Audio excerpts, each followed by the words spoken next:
দেখো -40 ডিগ্রিরও নিচে তাপমাত্রা, চারদিকে শুধু ঠান্ডা আর বরফের বিস্তীর্ণ মাঠ। ঠিক সেই ভয়ঙ্কর পরিবেশেই এই হরিণ মা তার হরিণ শাবকটির জন্ম দেয়। জন্মের পরপরই শাবকটির শরীর ভিজেছিল। ঠান্ডায় কাঁপতে কাঁপতে সে স্বাভাবিকভাবেই মায়ের কাছে যেতে চাইছিল, কিন্তু অবাক করার মতো ব্যাপার, হরিণ মা নির্মমভাবে এগিয়ে যেতে থাকে। সে বারবার নিজের খুর দিয়ে শাবকটিকে দূরে ঠেলে দেয়। তার আচরণে ছিল না কোনো মাতৃত্বের উষ্ণতা, না ছিল মায়া, আর না ছিল চেটে স্নেহ দেখানোর সামান্য ইঙ্গিত। শাবকটি শুধু তাকিয়ে দেখছিল। মা ধীরে ধীরে দূরে সরে যাচ্ছে, আর সেই নিজের সমস্ত শক্তি দিয়ে দাঁড়ানোর চেষ্টা করছে। সামনের পা দুটো কোনোভাবে সামলাতে পারলেও পিছনের পা দুটো বারবার ভেঙে পড়ছিল। ক্ষীণ স্বরে সে মাকে ডাকছিল, কিন্তু মা একবারও ফিরে তাকায়নি। এই ছোট্ট শাবকটির নাম ছিল আইলো। সে সময়ের আগেই জন্মেছিল। এটাই ছিল তাকে ছেড়ে যেতে বাধ্য হওয়ার মূল কারণ। মাত্র 1 সপ্তাহ আগেও মা এই নতুন জীবনকে ঘিরে আশায় ভরপুর ছিল।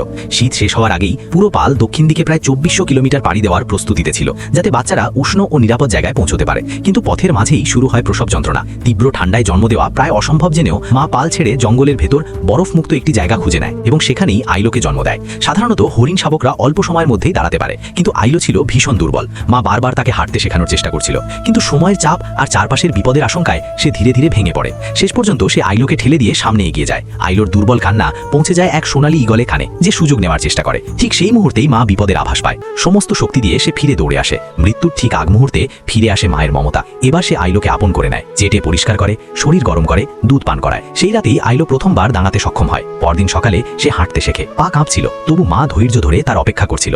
এরপর আসে নদী পার হওয়ার চ্যালেঞ্জ। মা বারবার করে দেখায় পথটা কেমন, আর শেষ পর্যন্ত আইলো সাহস সঞ্চয় করে নদী পার হয়ে যায়। সামনে পথ তখন আর একটু সহজ হয়ে ওঠে। শুধু মানুষের মধ্যে মায়া, মহব্বত, ভালোবাসা থাকে না, প্রাণীর মধ্যেও থাকে। এই হরিণ মায়ের এই মাতৃত্ব, মমতা ও মায়ার জন্য লাইক করো।